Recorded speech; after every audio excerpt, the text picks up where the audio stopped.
Halo sahabat Edit, balik lagi di video pembelajaran mata pelajaran fisika bersama saya, Kak Sahlan. Gimana belajarnya? Masih semangat? Oke, pada video kali ini kita akan membahas tentang listrik dinamis.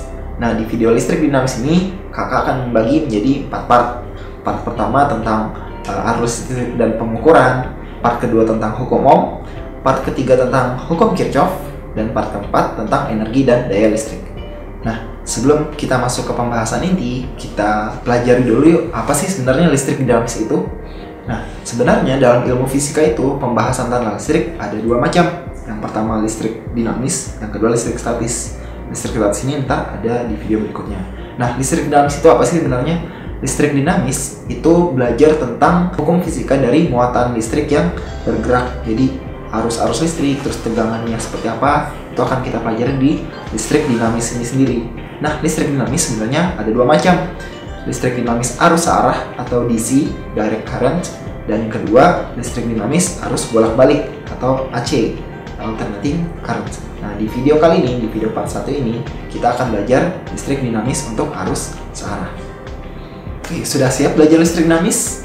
Oke, kalau sudah siap, mari kita mulai dari pembahasan apa itu arus listrik.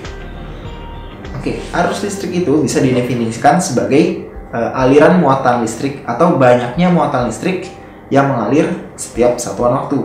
Atau bisa dituliskan dalam notasi matematikanya, I itu arus, simbol untuk arus sama dengan delta Q per delta T. Delta Q-nya itu banyaknya muatan yang mengalir. Satuannya Coulomb. Per delta T. Delta T itu banyaknya waktu atau selisih waktu yang dibutuhkan untuk aliran muatan tersebut mengalir. Satuannya second. Jadi I dinyatakan dalam Q per T atau delta Q per delta T. Arus itu sebenarnya punya arah loh. Gimana sih nentuin arah arus? Jadi sebenarnya gini, arah arus listrik itu searah dengan arah aliran muatan positif. Kita ambil contoh sebagai berikut. Misalnya ada sumber tegangan lalu dihubungkan dengan kawat penghantar. Nah, dari sumber tegangan ini akan mengalir muatan positif yang sebenarnya pada kenyataannya yang mengalir itu aliran elektron dari negatif ke positif. Muatan positif berupa atom-atom yang ditinggalkan elektron ini sebenarnya tidak dapat mengalir karena terikat dengan bahan penghantarnya tersebut. Jadi muatan positif inilah yang membentuk kawat tersebut. Nah, karena arus listrik searah dengan muatan positif, maka dapat dikatakan atau dengan kata lain, arah arus listrik berlawanan arah dengan aliran elektron. Kalau arus listrik dari positif ke negatif, arus elektron atau aliran elektron dari negatif ke positif. Nah, seperti yang saya katakan tadi, arus listrik itu karena ada sumber tegangan atau disebut beda potensial. Kenapa arus ini bisa mengalir adalah sebenarnya karena ada dua potensial yang berbeda. Yang satu potensial tinggi, yang satu potensial rendah. Nah, dari potensial tinggi ini mengalirlah arus listrik menuju potensial rendah. Bisa diibaratkan seperti ada dua titik gitu ya, ada dua. Yang satu tong airnya lebih tinggi gitu misalnya, yang satu tong airnya lebih rendah. Nah, kalau air mengalir pasti dari tempat tinggi ke tempat rendah kan ya. Nah, begitu juga tentang arus listrik. Dari potensial tinggi dia mengalir menuju potensial rendah. Nah, contoh beda potensial itu macam-macam. Istilah lain beda potensial ini disebut juga GGL atau gaya gerak listrik, Electromotive Force (EMF) dalam bahasa Inggris.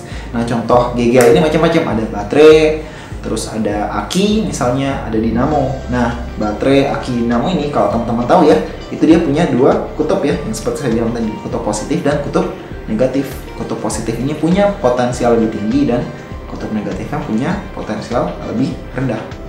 Nah, biasanya di dalam rangkaian listrik, dalam soal-soal, dalam buku-buku, GGL itu disimbolkan seperti gambar berikut. Jadi ada garis, ada garis yang panjang itu kutub positifnya, garis yang pendeknya itu kutub negatifnya. Nah, GGL yang sering dipakai yang dalam rangkaian listrik sederhana biasanya baterai. Ya, teman-teman tahu ya baterai yang ada kutub positifnya, kutub negatifnya.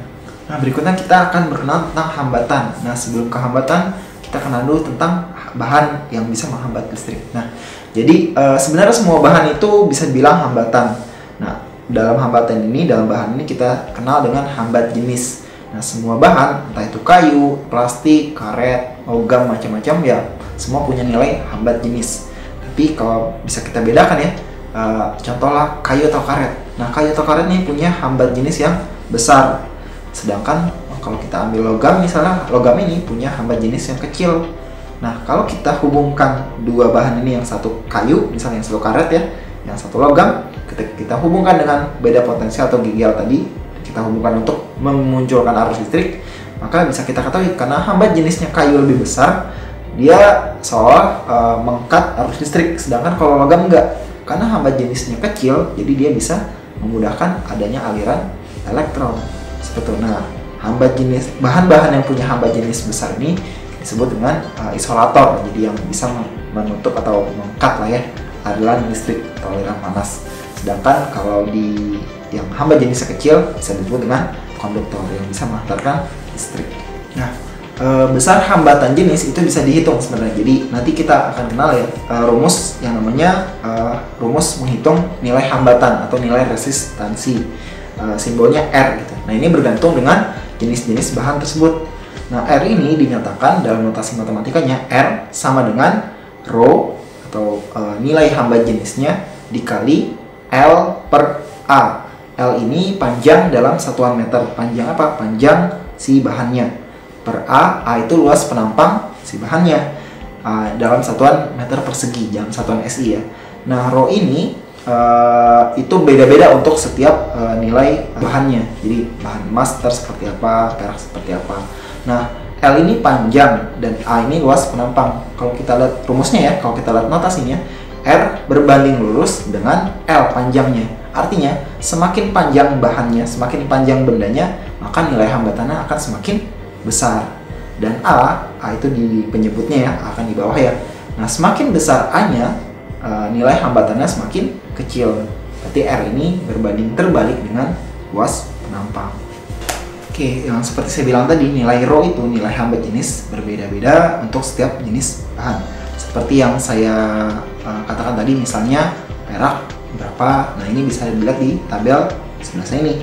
Contohnya perak nilainya 1,62 kali 10 pangkat min 8 ohm meter.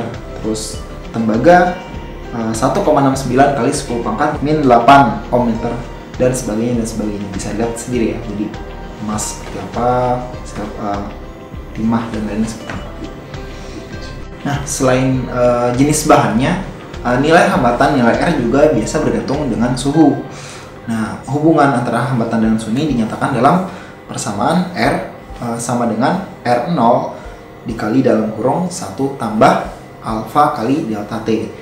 R0 ini sendiri hambatan referensi, jadi hambatan ketika diukur pada suhu berapa, misalnya suhu ruangan atau suhu 0, tergantung di soalnya nanti. Nah, delta T ini nilai perubahan suhunya, apakah dia semakin dipanaskan atau semakin didinginkan. Nah, alfa ini koefisien temperaturnya, jadi bisa dibilang ini yang menyatakan hubungan hambatan dengan suhunya. Nah, bisa dilihat di tabel ini juga seperti yang tadi ya, nilai perak berapa, tembaga berapa, sama seperti Rho. Nah, hambatan itu kalau di dalam persamaan atau dalam buku-buku dinyatakan dalam simbol seperti ini, dia bentuknya kayak zigzag seperti itu ya. Nah, sebenarnya hambatan atau resistor ya, nama lainnya resistor ini bentuknya seperti apa sih? Bentuknya seperti gambar berikut. Jadi ada di dalam di badannya itu ada pita warna-warni, itu menyatakan nilai hambatannya. Atau ada juga hambatan macam-macam, resistor tuh macam-macam, ada di dalam IC, di dalam integrated circuit, dia bentuknya kecil-kecil, nggak seperti yang warna-warni ini.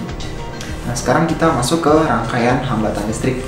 Nah, di rangkaian ini ada dua macam, seri dan paralel. Kenapa bisa dihubungkan seri dan paralel? Ini sebenarnya untuk mengatur kebutuhan arus, tegangan untuk setiap masing-masing rangkaian. Nah, yang pertama kita bahas yang seri dulu.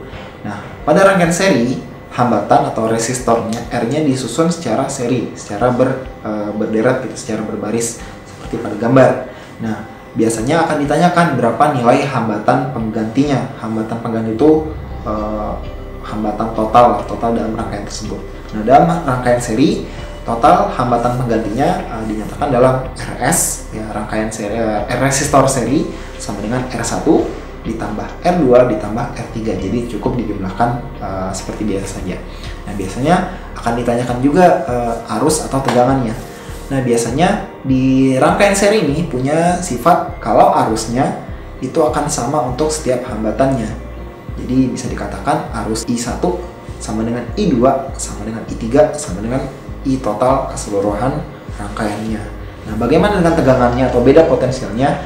Nah, tegangan di rangkaian seri ini berbeda-beda untuk setiap hambatan. Total tegangan sumbernya atau V totalnya, V sumbernya harus sama dengan penjumlahan tegangan di setiap hambatan. Dengan kata lain, V sumber atau V totalnya sama dengan V di R1 atau V1 ya, V1 ditambah V2 ditambah V3. Nah, berikutnya rangkaian paralel. Kalau di rangkaian paralel, hambatannya disusun secara bercabang atau secara paralel seperti pada gambar berikut. Nah, nilai hambatan penggantinya dinyatakan dalam 1/RP, RP itu R paralel ya, sama dengan 1/R1 ditambah 1/R2 ditambah 1/R3. Nanti ketika dijumlahkan secara matematis ya, penjumlahan pecahan biasa, nanti jangan lupa RP-nya nilainya dibalik seperti itu. Nah, kebalikan dari rangkaian seri, kalau tadi di rangkaian seri arusnya sama, tegangannya terbagi ya, beda-beda. Nah, di paralel ini arusnya beda-beda, tegangannya sama. Maksudnya gimana? Jadi ketika arus masuk dalam percabangan, maka arusnya akan terbagi sesuai nilai hambatannya. Berarti bisa dikatakan I1 tidak sama dengan I2, tidak sama dengan I3. Nah, itu nanti harus kita hitung berapa nilai arusnya untuk setiap hambatan. Nah, kalau tegangannya, tegangan di R1 sama dengan tegangan di R2 sama dengan tegangan di R3 sama dengan tegangan totalnya.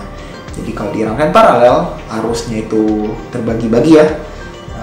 Jadi I1 nggak sama dengan I2 sama dengan I3. Atau bisa dibilang I totalnya itu harus penjumlahan dari I1 tambah I2 tambah I3 gitu ya. Sedangkan kalau tegangannya V1 sama dengan V2 sama dengan V3 sama dengan V sumber. Oke, nah berikutnya kita masuk ke bagian terakhir dari part 1 ini tentang pengukuran. Nah, pengukuran dalam rangkaian listrik searus arah kita akan berkenal dengan dua alat ukur. Yang pertama ampermeter atau disingkat ammeter, yang kedua voltmeter. Nah, ammeter, ampermeter ini alat ukur arus ya. Alat ukur arus ini atau ampermeter ini dalam rangkaian disusun secara seri. Nah, biasanya nanti teman-teman akan diujikan, akan ditanyakan berapa pembacaan nilai arus yang terukur. Nah, seperti yang terlihat pada gambar di samping, biasa nanti ampermeter ini bentuknya berupa skala gitu, skala jarum. Nanti di samping skala jarum itu biasanya ada semacam batas ukur. Bisa 1 ampere kah, 3 ampere, 5 ampere, dan 10 ampere atau macam-macam ya, sesuai alat ukurnya.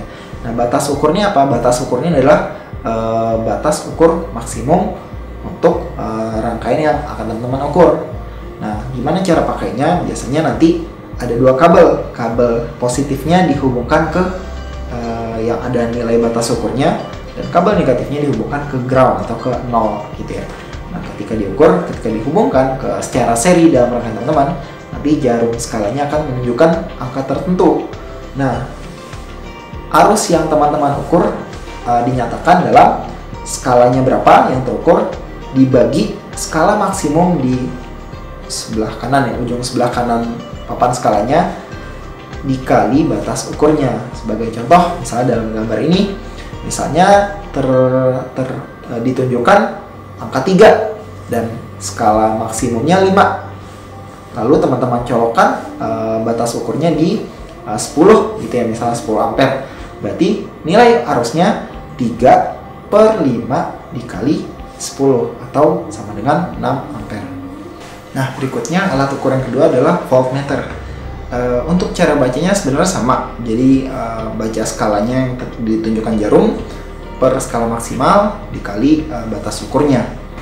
Tapi bedanya dengan ampermeter, voltmeter harus dipasang secara paralel gitu ya.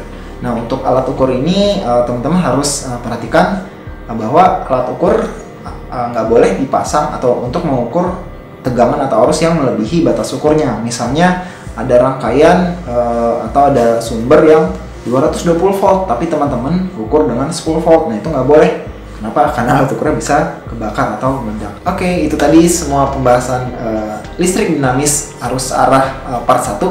Nanti kita akan lanjutkan di part 2 dan part-part berikutnya.